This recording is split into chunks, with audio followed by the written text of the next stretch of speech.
하나님 말씀 마태복음 12장 1절에서 8절로 우리에게 주시는 말씀의 제목은 성경 바르게 알기 22번째 시간 안식일 계명의 오해와 예수님의 안식일 개혁. 자, 오늘 말씀은 마태복음 11장 끝부분에 수고하고 무거운 짐진 자들아 다 내게로 오라 내가 너희를 쉬게 하리라. 나는 마음이 온유하고 겸손하니 내게 나와 내 멍에를 메고 내게 배우라. 그리하면 너희 마음이 쉼을 얻으리라. 그렇게 주님이 말씀하셨죠. 자, 여러분 지난주에 이 수고하고 무거운 짐이 어떤 짐이라고 제가 말씀을 드렸는지 기억하십니까? 네, 우리 최성숙 집사님 기억을 잘 하십니다. 율법입니다. 율법의 무거운 짐입니다. 자, 오늘 말씀으로 이어집니다. 마태복음 12장 1절 그때에 그럽니다. 그때에. 그러니까 이 그때라는 것은 예수님이 수고하고 무거운 짐진 자들아 다 내게로 오라 내가 너희를 쉬게 하리라.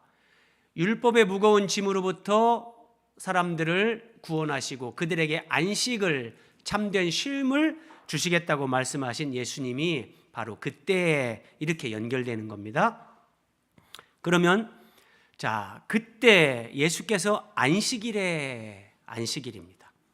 그러니까 우리가 유추를 하면 마태복음 11장 28절 예수님이 수고하고 무거운 짐진 자들아 내게로 오라 이렇게 말씀하신 것도 이게 안식일일 확률이 높은 거죠. 그리고 그때 예수께서 안식일에 밀밭 사이로 가셨다. 여러분 예수님이 왜 밀밭 사이로 제자들을 데리고 갔을까요?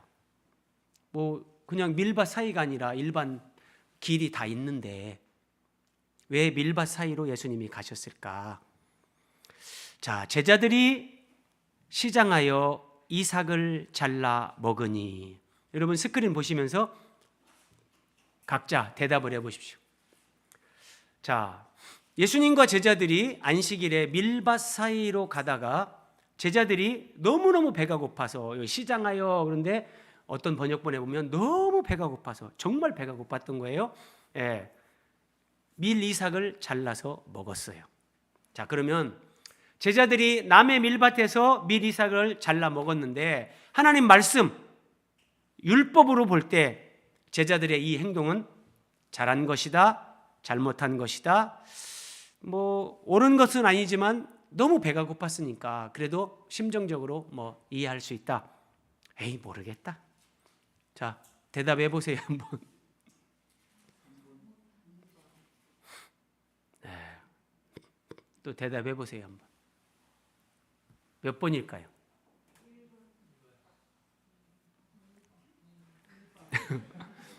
무슨 근거로 여러분들이 1번이라고 그렇게 이 성경에 대한 이제 바른 알미입니까? 예리한 통밥력입니까? 이제 오랫동안 설교를 듣다 보니까 벌써 문제가 나오면 아 목사님 의도가 뭐겠다 다 알고. 자, 우리가 그냥 일반적으로 윤리적으로 보면 아니 남의 밀밭에서 이삭을 잘라 먹는 건 그래도 옳은 건 아니지 이런 생각이 들 수 있죠. 근데 성경을 우리가 성경으로 해석해야 되는 거예요. 그래서 제가 율법으로 볼 때 전제를 했어요. 하나님 말씀은 뭐라고 말씀하시는가 이 부분에 대해서 제가 예전에 십계명은 하나님의 사랑이다, 율법은 하나님의 사랑이다 이런 제목으로 말씀을 전한 그 유튜브 영상들이 지금 있어요. 근데 오늘 비슷하게 이런 하나님의 율법에는 율법이라고 하면 십계명을 포함해서 모세오경 전체를 가리키고 더 넓게는 구약성경 전체를 의미하기도 하는데 율법에는 하나님의 마음이 나타나요. 독재자는 독재자로 군림하기 위한 법을 만들죠. 근데 진짜 선한 왕은 백성들을 위한 그런 좋은 법을 만드는 거예요. 그래서 그 법을 보면 그 법을 만든 사람의 어떤 그 사람 됨됨이를 알 수 있는 것처럼 율법에는 하나님의 마음이 나타나는데 우리에게 죄인들에게 참된 안식을 주려는 하나님의 마음이 율법에 나타난다는 거예요. 신명기 23장 25절입니다. 네 이웃의 곡식밭에 들어갈 때에는. 자, 오늘 제자들이 예수님과 안식일에 밀밭 사이로 가다가 곡식밭에 들어간 거죠. 자, 곡식밭에 들어갈 때는 네가 손으로 그 이삭을 따도 되느니라. 이게 하나님의 율법이에요. 바로 신명기 23장 24절에도 네가 포도원에 들어갔을 때는 포도원 열매를 따서 네가 먹어도 된다, 그런 말씀을 하세요. 그런데 포도원에 들어가서 열매를 딴 다음에 그걸 그릇에 담아서 오면 안 된다. 자, 지금 25절은 네 이웃의 곡식밭에 들어가서 그 이삭을 손으로 따서 먹는 것까지는 괜찮다. 그러나 네 이웃의 곡식밭에 낫을 대지는 말라. 하나님은 낫을 댄다는 것은 작심하고 남의 곡식밭에서 곡식을 전부 다 도둑질해 오는 거예요. 근데 손으로 이삭을 따도 된다는 것은 너무너무 굶주린 사람들. 여러분, 이런 말씀을 지금 우리 시대에 우리의 어떤 경험으로 보니까 이게 이해가 안 되는데, 여러분 가수 진성 씨가 부른 보릿고개 노래 아시죠? 예, 제가 갑자기 무슨 목사님이 저런 말을 하나, 괜찮아요. 안동역도 들으시고 보릿고개도 들으시고 따라 불러도 괜찮습니다. 아이야 뛰지 마라 배 꺼질라. 이게 우리 부모들이 정말 얼마 전에 자기 자녀들에게 먹을 것이 워낙 없어서 그렇게 얘기했던 거예요. 그러면 여러분, 이스라엘 사회에 지금부터 2000년 전이에요. 먹을 거 없어요. 정말 소수의 부자들 말고는 먹을 거 없어요. 그런 상황에서 하나님이 이 율법을 주실 때는 모세에게 주신 건데, 이거 3500년 전에 말씀하신 거예요. 3500년 전에 정말 먹을 것이 없어서 잠 못 자고 눈물 흘리고 그 배를 움켜쥐고 하늘을 보면서 진짜 그냥 맹물 마시는 그런 사람들이 하늘 아래 수없이 많았다고요. 하나님은 그 사람들을 생각하면서 이런 율법을 주시는 거예요. 이웃의 곡식밭에 들어갈 때는 네가 손으로 그 이삭을 따는 거 괜찮다. 여러분, 하나님의 마음이 느껴지십니까? 하나님은 우리를 지으신 창조주세요. 그래서 우리보다 우리를 더 잘 아시는데, 사람이 배가 고픈 상태에서 안식할 수 있는 사람은 없습니다. 자, 이 안식을 평안, 행복, 만족, 이렇게 여러분들이 다르게 똑같이 적용을 해도 같은 거예요. 자, 배가 고픈데 사람이 행복할 수는 없어요. 그렇잖아요. 이거는 영적으로 아무리 신앙이 깊어져도 안 돼요. 일주일 아무것도 못 먹었다, 열흘 아무것도 못 먹었다, 그런데 안 돼요. 사람은 안 돼요. 하나님은 사람을 아세요. 그래서 정말 굶주린 사람들에게 최소한의 기본적인 것, 그래서 예수님이 너희가 입을 것, 먹을 것, 마실 것 염려하지 말라. 그것은 하늘 아버지께서 너희에게 있어야 될 줄을 아시고 알아서 공급하신다. 그렇게 말씀하시는 거예요. 그런데 여러분, 오늘 본문에 더욱이 그때가 언제라고요? 안식일. 안식일이면 여러분 생각을 해보세요. 이스라엘 백성들이 안식일에는 장사 안 해요. 장사했다간 돌 맞아 죽어요. 그러면 길거리에 사 먹을 음식 없어요.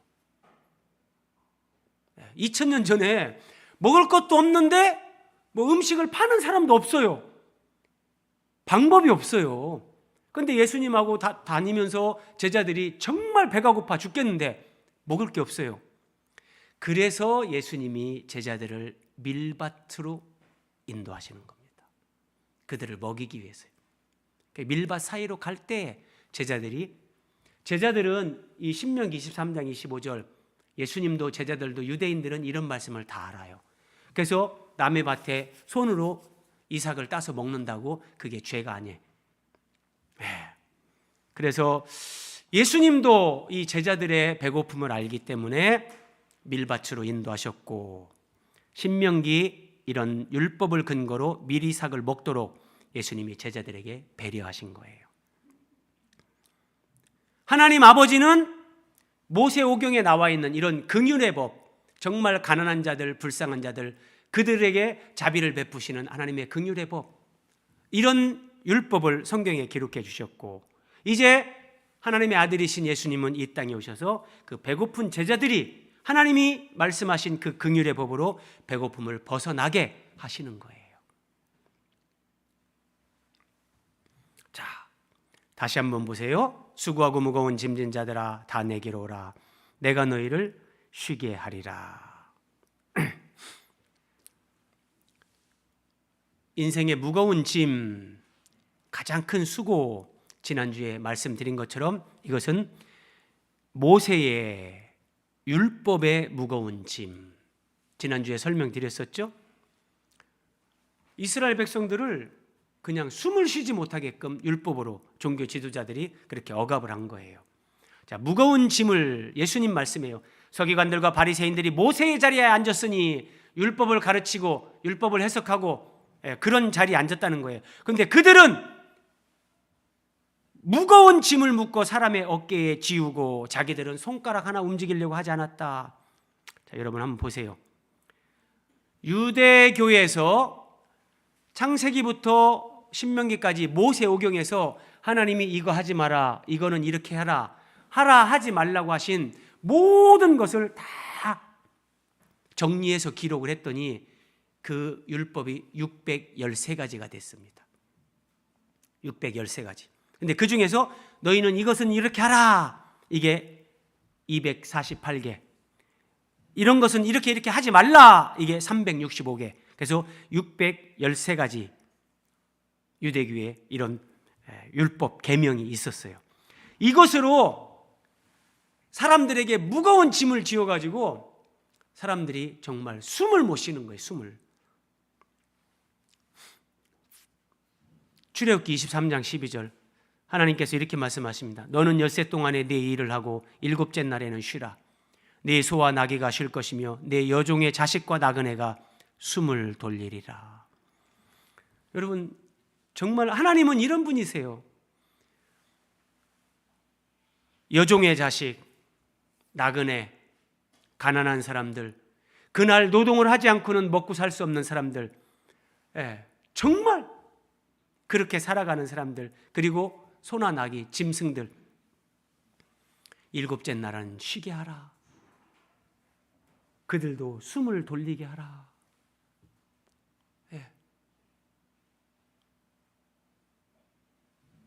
그런데 유대인들, 종교 지도자들은 이 율법의 멍에를 씌워서 사람들로 하여금 하나님은 숨을 돌리게 하라, 그런데 숨을 쉬지 못하게 만들었어요. 자, 여러분, 613개의 계명이 있는데 그 계명 중에서 또 세부적으로 또 들어갑니다. 그래서 유대교의 종교법, 유대교법라고 하는 이 할라카라는 게 있습니다. 그 할라카에서는 안식일 계명을 다시 39개로 세분화시킵니다. 39개로. 안식일에 하지 말라는 게 39개나 되는데 오늘 본문과 연결해서 세 가지, 안식일에 추수하지 말라, 안식일에 타작하지 말라, 안식일에 키질하지 말라, 안식일에 아무것도 못하게 만드는 거예요. 그래서 하나님은 안식일을 지키면서 사람들이나 짐승들이나 숨을 돌리게 하려고 안식일을 지키라고 계명을 주셨는데 유대교 종교 지도자들과 이스라엘 백성들은 하나님의 율법을 오해하고 하나님의 계명으로 오히려 사람들이 숨을 쉬지 못하게 만들었어요. 이 그림 보세요, 여러분.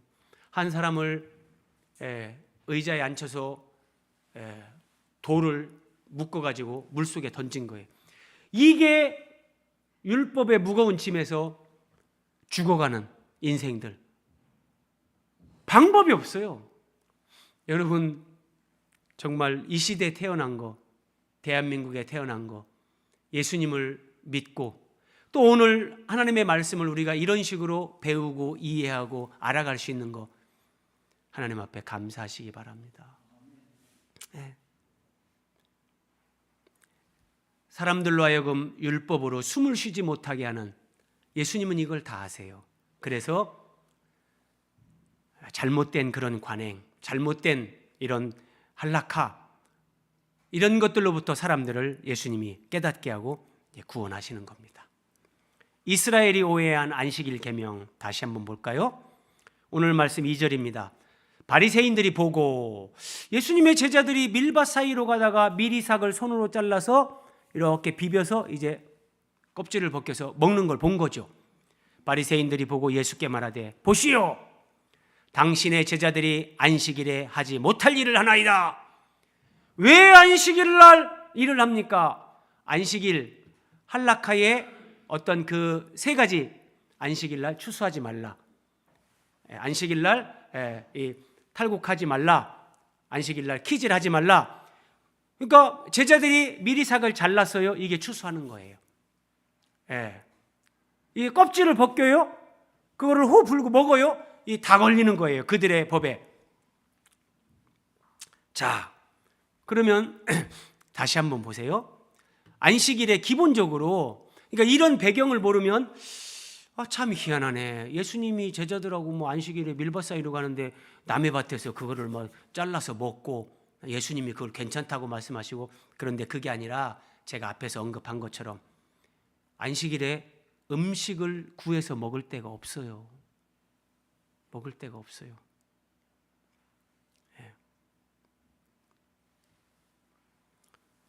제자들이 배고픔을 해결할 방법이 없는 거예요. 자, 이것은 율법 안에서 지금 수고하고 무거운 짐을 진 상태, 이 상태를 단적으로 예표로 보여주는 거예요.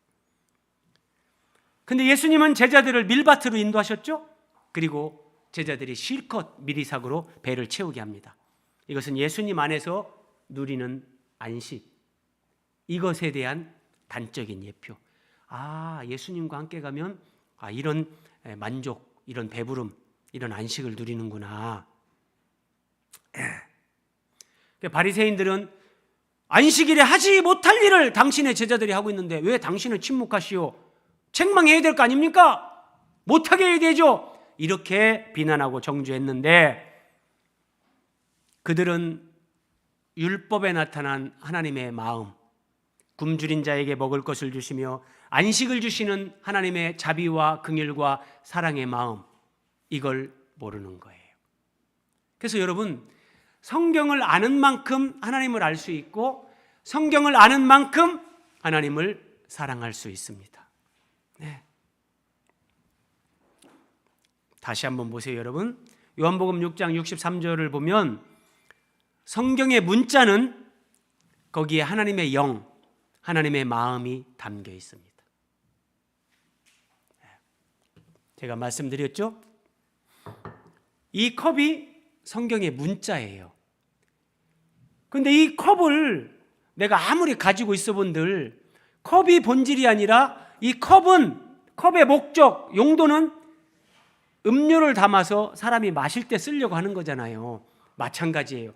성경의 문자에는 하나님의 진리, 하나님의 마음이 담겨 있어요.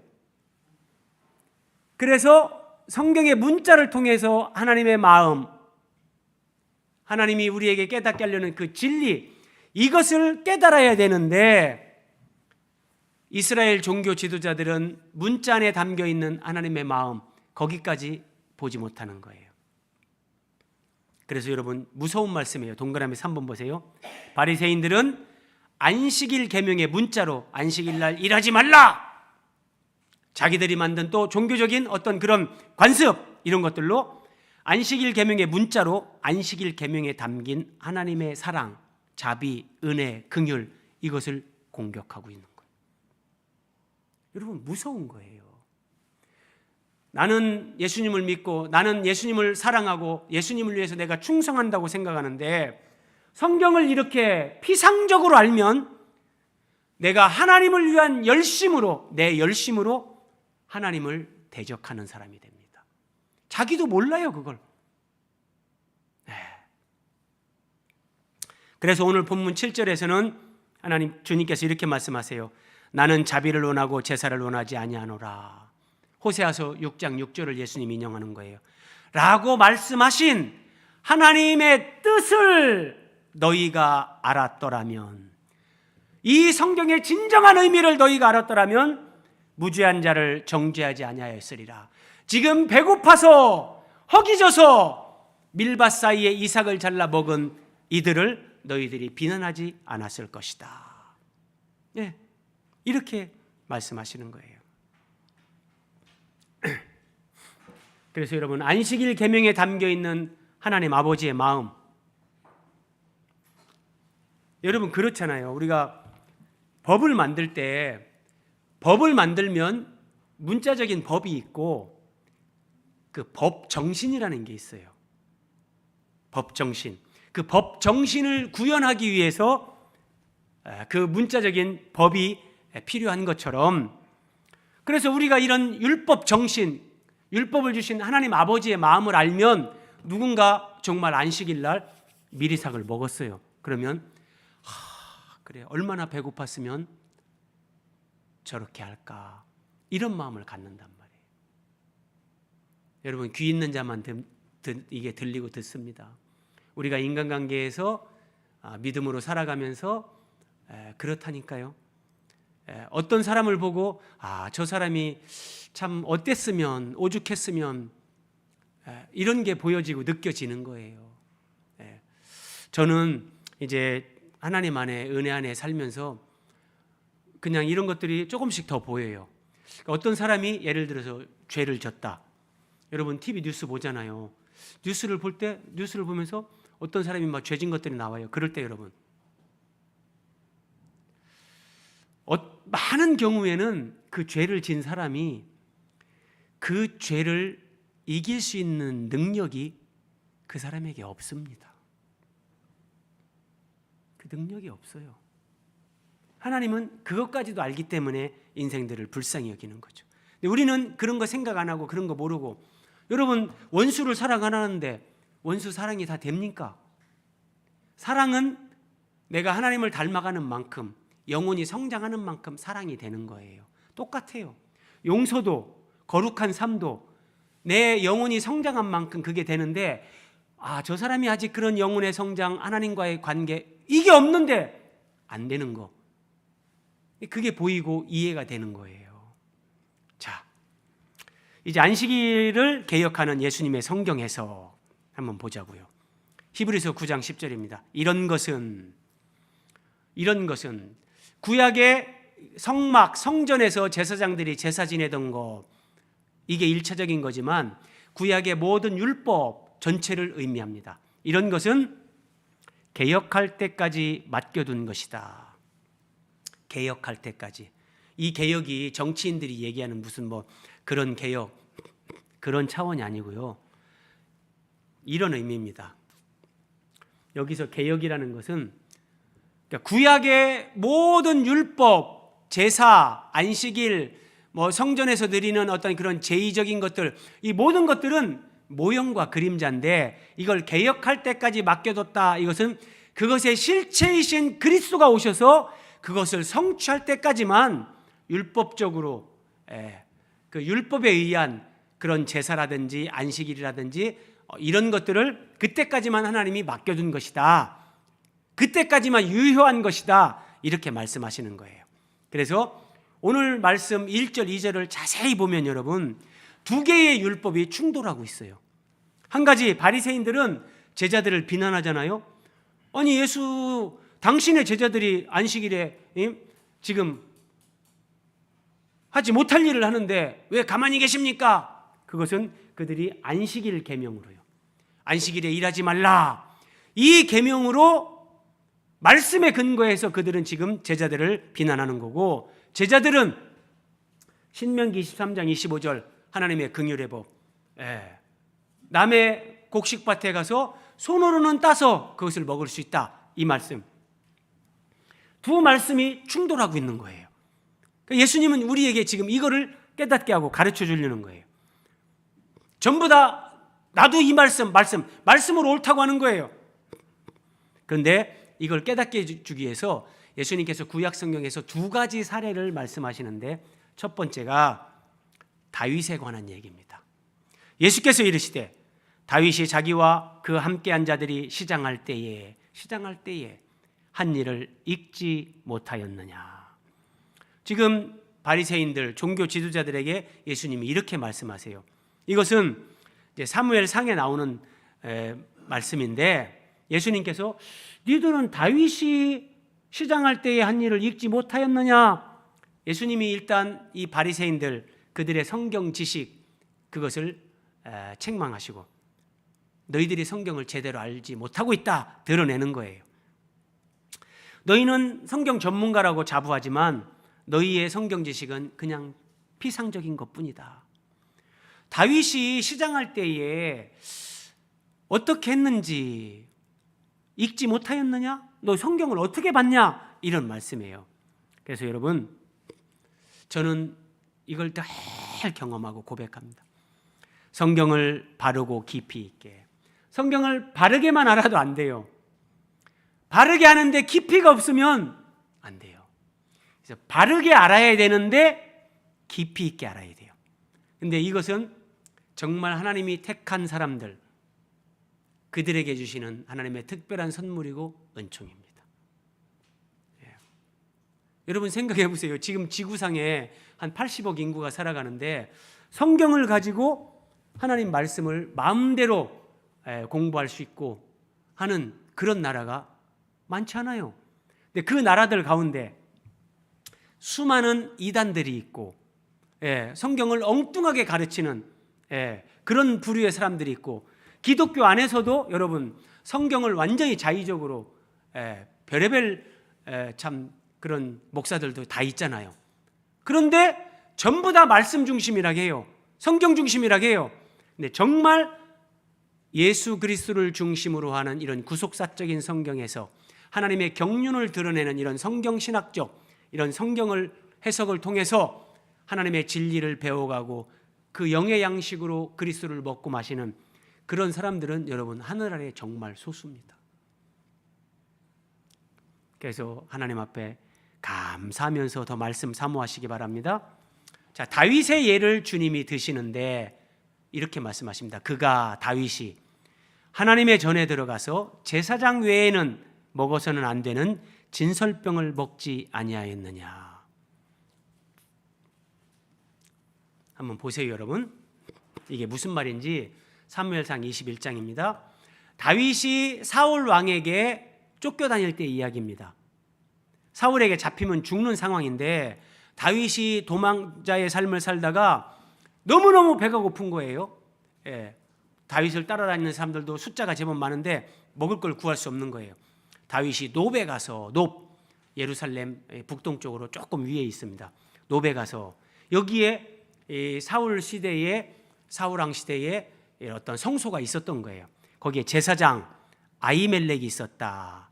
다윗이 노베 가서 제사장 아히멜렉에게 이르니 아히멜렉이 떨며, 여러분 아히멜렉이 왜 떨었을까요? 사울왕이 다윗을 잡아 죽이려고 하는데 다윗이 자기한테 온 거예요. 아이고, 이 잘못하면 큰일 나겠는데. 그래도 하나님의 제사장이니까 다윗을 영접해요.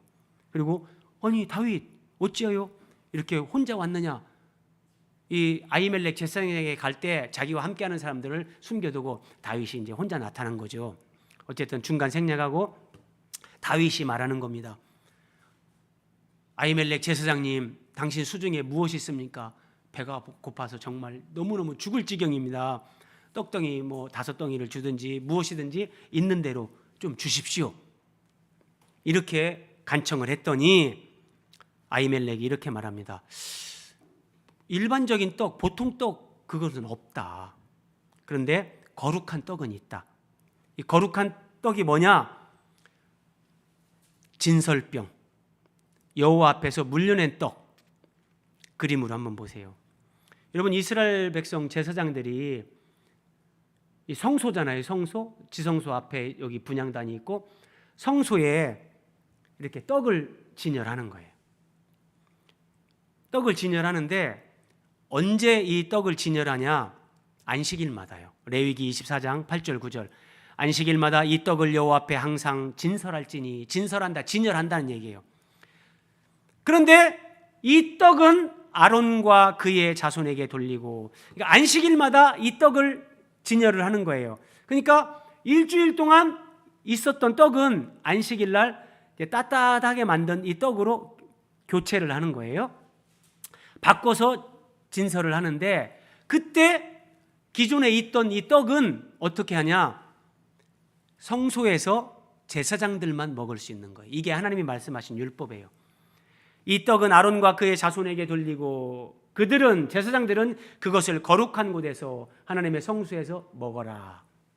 그런데 지금 제사장 아히멜렉이 다윗에게 진설병, 이 떡을 줬다는 거예요. 제사장들만 먹을 수 있는 이 떡을 바로 물려낸, 진설병 곧 여호와 앞에서 물려낸 떡밖에 없음이라. 이 떡은 더운 떡을 드리는 날 안식일 날에 물려낸 것이다. 이거를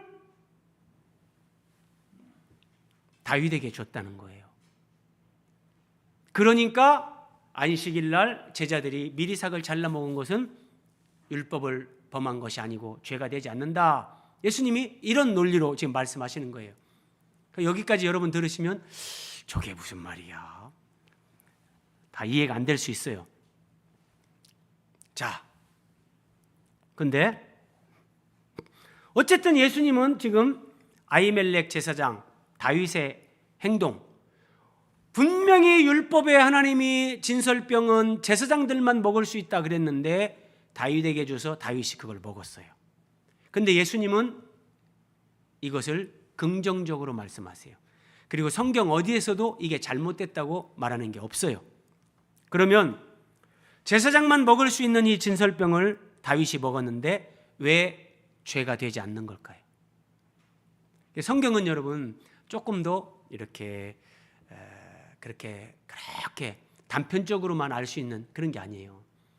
그래서 구약시대 때는 하나님께서 레위인들, 제사장들이 성경을 가르치게 했고, 예수님이 승천하시면서 에베소서에 보면 교회에 선물을 주고 가셨는데 목사와 교사를 주었다. 이것은 가르치는 목사, 성경을 가르치는, 이게 교회에 주신 선물이라는 거예요. 그래서 우리는 성경을 이렇게 배워야 되는 거예요. 아니, 제사장만 먹을 수 있는 진설병을 다윗이 먹었는데 왜 죄가 되지 않는가? 자, 다음 말씀. 자, 여기까지는 저게 왜 죄가 되지 않지? 저렇게 해도 되는 건가? 그럼 뭐야? 하나님 말씀을 우리가 문자적으로는 지키지 않아도 된다는 건가? 약간 여러분들이 이런 생각이 남아 있어요. 근데 그 다음 말씀을 보면 이제 답이 나옵니다. 5절. 또, 자, 예수님이 구약 성경에 나오는 두 번째 사례. 안식일에 제사장들의 사례를 듭니다. 안식일에 제사장들이 성전 안에서 안식을 범하여도 죄가 없음을 너희가 율법에서 읽지 못하였느냐. 똑같이 읽지 못하였느냐 그래요. 자, 여러분, 제가 대표적으로 한 말씀을 띄웁니다. 민수기 28장 9절 10절인데 하나님께서 이렇게 말씀하셨어요. 안식일에 제사장들이 이런 일을 해야 돼요. 1년 되고 흠없는 순양 2마리, 순양 2마리를 잡아서 하나님 앞에 번제를 드려라. 그럼 그 양을 죽여야 되고 가죽을 벗기고 각을 뜨고 이것을 번제단에 올려서 막 불로 태우고, 재가 나오면 그 재를 치우고 짐승의 똥과 가죽 이런 것들을 치우고, 다 이런 일들을 안식일에 해야 되는 거예요. 그리고 고운 가루 10분의 2 4.4리터 고운 가루. 그럼 여러분 성경에서 고운 가루라고 할 때 이건 밀가루예요. 밀을 가루로 만드는 거예요. 그러니까 밀을 갈아가지고 가루를 만들어야 돼요. 그리고 그 고운 가루로 만든 그 밀가루에다가 기름, 올리브 기름을 섞어서 이거를 하나님 앞에 곡식 제사, 소제를 드리고 거기에다가 또 전제를 드릴 것이니 제물에다가 포도주를 부어서 이것이 안식일의 번제니라. 그러면 여러분 한번 보세요. 제사장들은 하나님이 말씀하신 안식일의 번제, 안식일의 제사를 드리기 위해서 제사장들은 안식일 날 정말 분주하게 일을 해야 됩니다. 양을 2마리 끌고 와가지고 이것을 죽이고 가죽을 벗기고 각을 뜨고 불에 태우고 나중에 그 재를 치워야 되고 막 똥과 가죽을 처리를 하고, 불을 지펴야 되고, 밀을 갖다가 고운 가루를 만들고 거기에다가 올리브 기름을 붓고 포도주를 붓고. 여러분, 제사장들은 안식일 날 어떻게 보면 더 바쁩니다. 그런데 안식일에 제사장들이 성전 안에서 안식을 범해도, 그러니까 일을 해도 죄가 없는 것을 너희가 율법에서 읽지 못하였느냐? 하나님이 이렇게 말씀하셨기 때문에 제사장들이 안식일 날 일을 해도 그건 죄가 되지 않는다. 너희들은 성경에서 이런 거 못 읽었느냐? 그러니까 안식일 날 예수님의 제자들이 지금 미리삭을 따서 먹었는데 이건 죄가 되는 게 아니다. 이렇게 얘기한 거예요. 그러면 왜 안식일 날, 자, 다윗이 제사장들만 먹을 수 있는 진설병을 먹었는데 죄가 되지 않고, 왜 제사장들이 안식일 날 일을 해도 죄가 되지 않는가? 그 답이 다시 한번 보세요. 오늘 본문 4절 5절. 그가 다윗이 하나님의 전에 들어가서 제사장 외에는 먹어서는 안 되는 진설병을 먹었다. 또 안식일에 제사장들이 성전 안에서 안식을 범하여도 죄가 없음을 너희가 율법에서 읽지 못하였느냐? 다윗의 사례와 제사장들의 사례, 두 사례에서 공통점은 성전 안에서 일어나는 겁니다. 성전 안에서. 자, 여러분, 이 컵을 한번 보세요. 이 컵은 뭐 시장에 가면 그냥 살 수 있는 컵이에요. 그러면 시장통에서 파는 이 컵을 성경적으로 할 때 저 컵이 거룩하다 이렇게 말 안 합니다. 근데 시장통에서 살 수 있는 컵인데, 똑같은 컵인데 이 컵을 구약적인 개념으로 이게 하나님의 성전에 들어와서 하나님을 섬기는 일에 쓰이게 되면, 성전 안에 들어오면 이 컵은 거룩한 컵이 됩니다. 성물이 되는 거예요. 그러니까 성전 안에 들어오면 모든 것이 거룩한 것이 됩니다. 자, 이런 개념을 기본적으로 알고, 자, 한번 보세요. 동그라미 3번. 성전 밖에서는 모든 것이 속돼요. 근데 성전 안에서는 모든 것이 거룩해요. 자, 이게 뭐냐? 하나님의 참된 안식은 성전 안에서 구현된다. 이게 다 여러분 이 참 깊은 의미들이 있는데, 창세기 2장 기억하십니까? 하나님이 1장에서 6일 창조를 마치시고 2장에서 바로 일곱째 날에 복주사 거룩하게 하시고 안식하셨더라 그러잖아요. 그러니까 거룩과 안식은 같은 개념이에요. 예. 하나님이 보시기에 심히 좋은 상태로 창조한 사람들을 하나님의 경륜 안에서 그들을 그리스도 안에서 거룩하게 변화시켜요.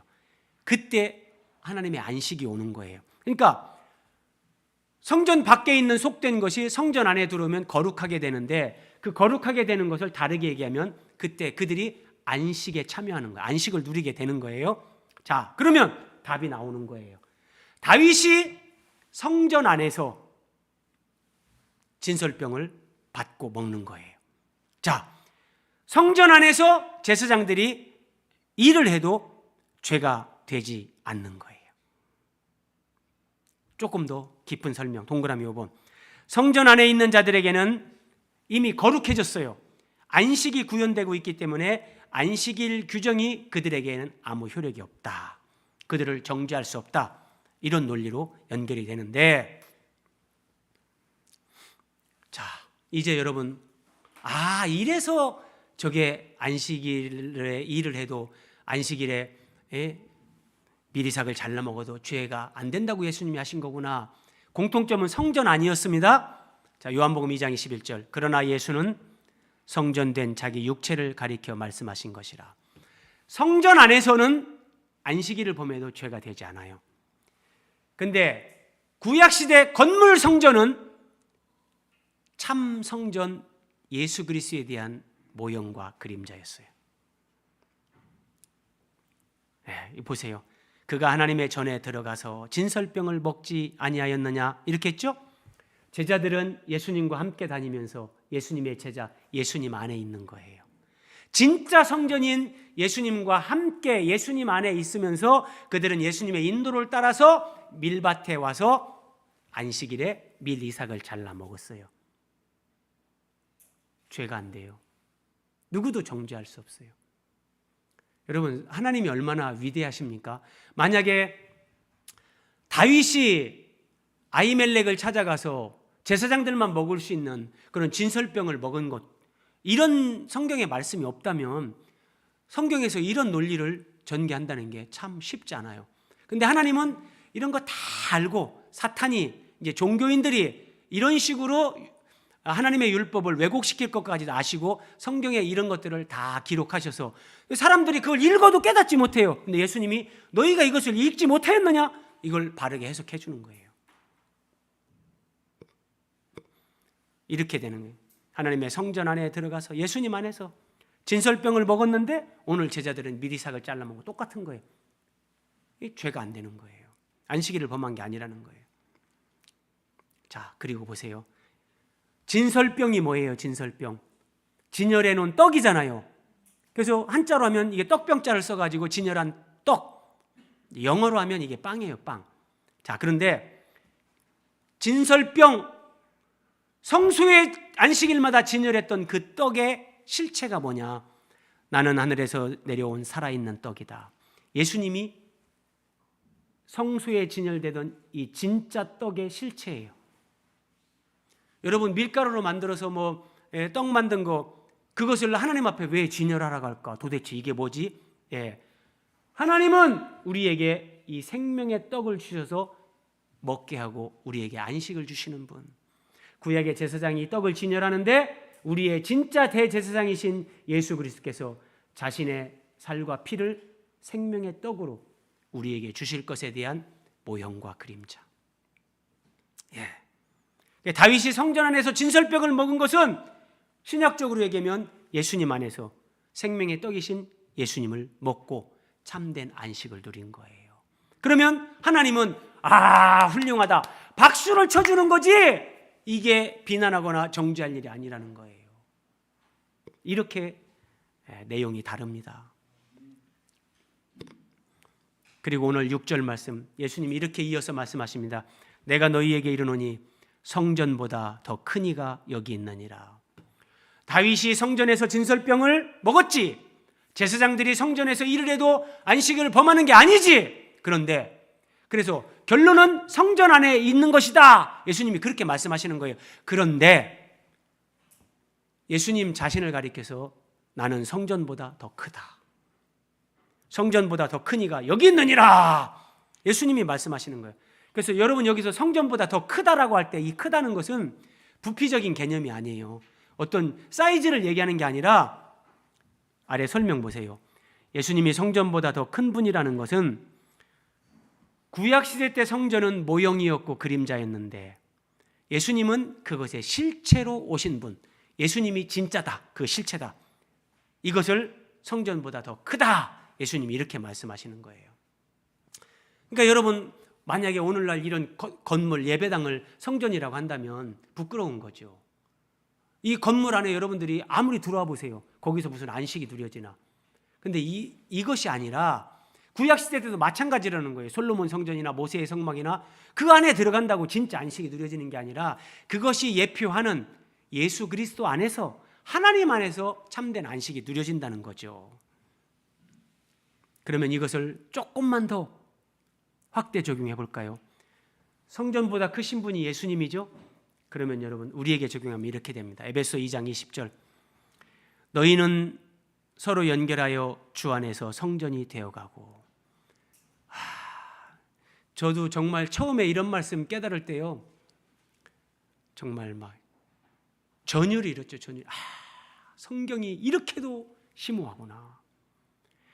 예수 믿는 너희는 서로 연결하여 예수님 안에서 성전이 되어간다. 예수님이 성전보다 내가 더 크다 그랬잖아요. 성전이시면서 성전의 모퉁이 돌 되신 예수 그리스도에게 연결돼서 우리가 예수님 안에서 성전이 되어가요. 성령 안에서 하나님이 거하실 처소가 되기 위하여 그리스도 예수 안에서 함께 지어져 가느니라. 지금도 하나님은 예수님 안에서 이 우주적인 성전 건축을 진행해 가고 계시다는 거예요. 여기에서 진정한 안식이 있습니다, 여러분. 보세요, 여러분. 참된 안식, 자유, 행복, 만족, 충만을 누리는 비결은 예수님 안에서 내가 하나님의 참 성전, 교회로 세워질 때 저는 이 부분에서 예수님 믿고 글쎄요 한 15년 정도 답을 못 얻었었어요. 아니 내가 이렇게 막 가슴 뜨거워가지고 이렇게 불을 토하면서 기도하고 막 이렇게 내 모든 시간을 바쳐서 전도하고 이러는데 충만하다가 어떤 때는 한 번씩 확 다운되는 거예요. 이상하다. 왜 이러지? 어떻게 해야 이 지속적으로 이 평안을 누리지? 그 답이 이겁니다. 여러분들이 예수님이 성전이라는 거 거기까지 알고 예수님을 믿어도 평안을 누리는데 그것이 온전하게 완전한 충만을 누리게 하지 못해요. 지속적으로. 오해하지 말고 잘 들으셔야 돼요. 예수님 안에서 성전으로 세워지는 그 삶을 살 때 그때 교회는 그리스도의 몸이니 만물을 충만하게 하시는 이의 충만이니라. 충만의 충만이 내 안에서 경험됩니다. 이게 교회의 비밀이고 영광입니다. 그래서 저는 이것을 알고 저는 제가 예수님 처음 만나고 막 그렇게 기도했던 것처럼 그렇게 기도 안 합니다. 잘 이해하시고 들으세요.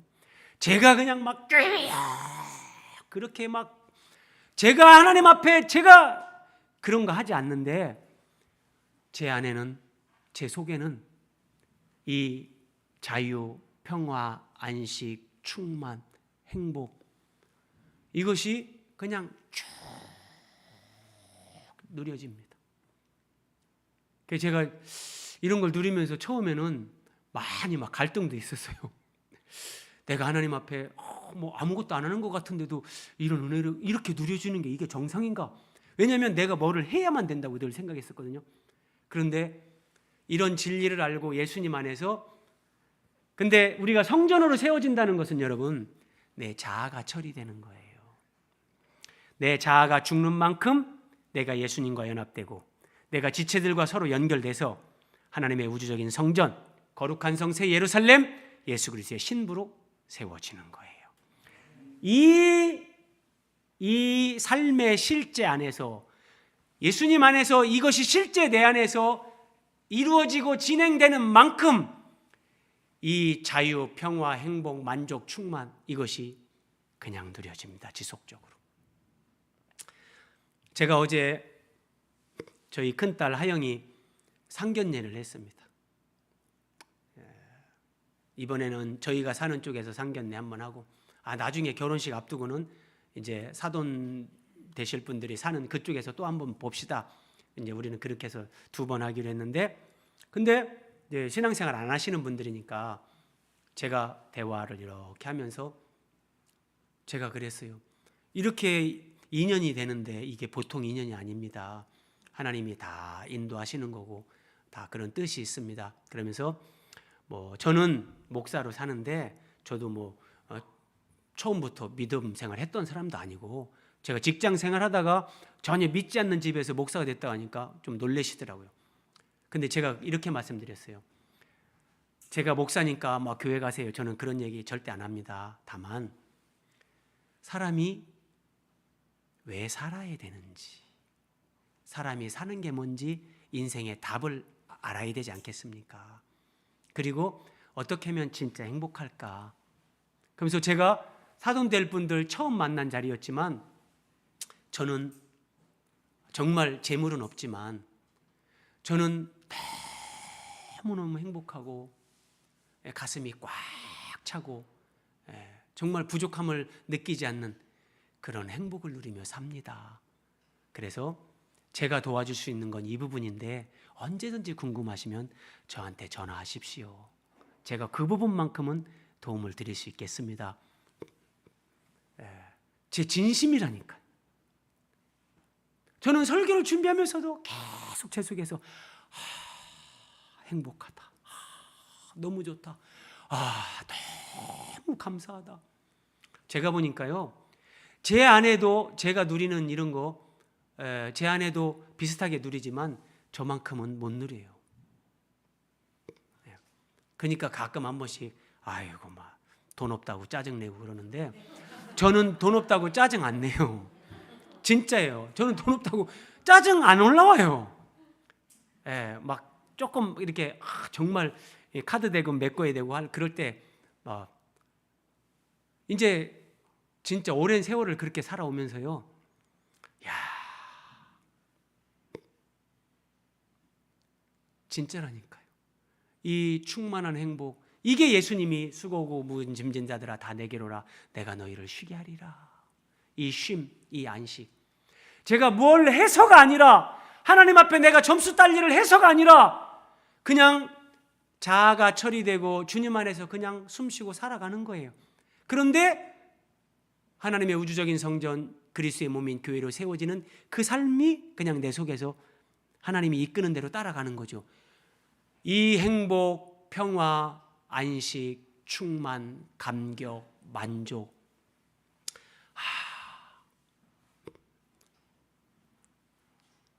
너무너무 좋은 거예요.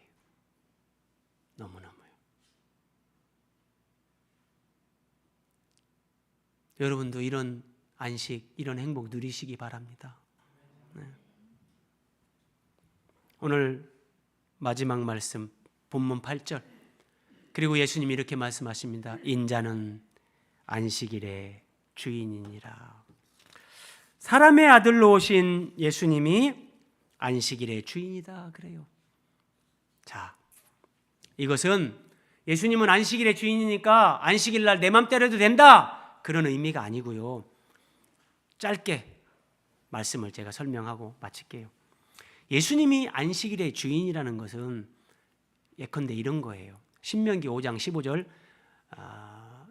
10계명이 나오는 말씀인데, 10계명이 출애굽기 20장에 나오고 신명기 5장에 나오는데, 자, 관점이 달라요. 신명기 5장에서는 이렇게 말씀했어요.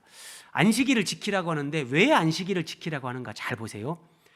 네가 애굽 땅에서 종이 되었더니 네 하나님 여호와가 강한 손과 편팔로 거기서 너를 인도하여 내었다. 거기서 너를 해방시키고 구원했다. 그러므로 네 하나님 여호와가 네가 명령하여 안식일을 지키라 하느니라. 출애굽기 20장에서는 안식일을 지키라고 하는데 하나님이 엿새 동안 창조하고 일곱째 날 쉬셨다. 그러니까 너희가 안식일을 기억하라, 기념하라 그랬는데, 신명기에 오면 하나님의 계시가 발전합니다.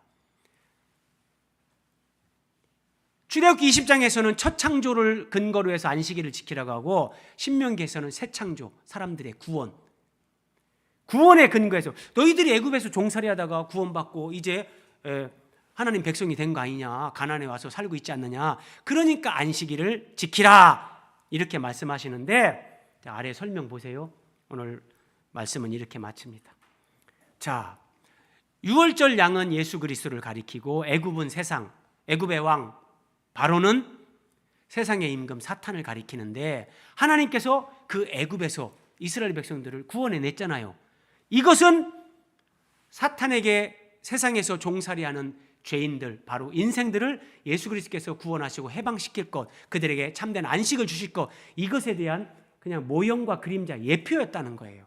그러니까 그러므로 너희가 안식일을 지키라는 것은, 너희들이 애굽에서 해방된 것은 하나님께서 하나님의 아들 그리스도를 보내셔서 너희를 진짜 구원하고 진짜 안식을 주실 것에 대한 모형과 그림자다. 때가 되면 하나님이 아들을 보내서 너희에게 진짜 안식을 줄 거다, 진짜 구원을 얻게 할 거다.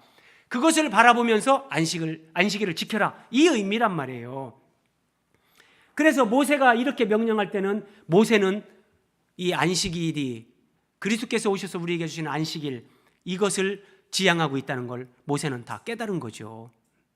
자, 인자가 안식일의 주인이다. 그래서 하나님의 아들이 사람의 아들로 이 땅에 왔는데, 인자가 안식일의 주인이라는 것은 사람의 아들로 오신 하나님의 아들 예수님이 너희에게 이 구원을 완성하고 진짜 안식, 진짜 구원, 이 평화, 행복, 충만, 이것을 너희에게 내가 준다, 이렇게 말씀하시는 거예요. 그래서 내 안에 있는 제자들이 안식일 날 미리삭을 잘라 먹든지, 이제 그런 율법의 시대는 끝났고 이제 그리스도 안에서 은혜 시대가 시작된다. 예수님이 이걸 가르쳐 주는 겁니다. 우리 기도하겠습니다.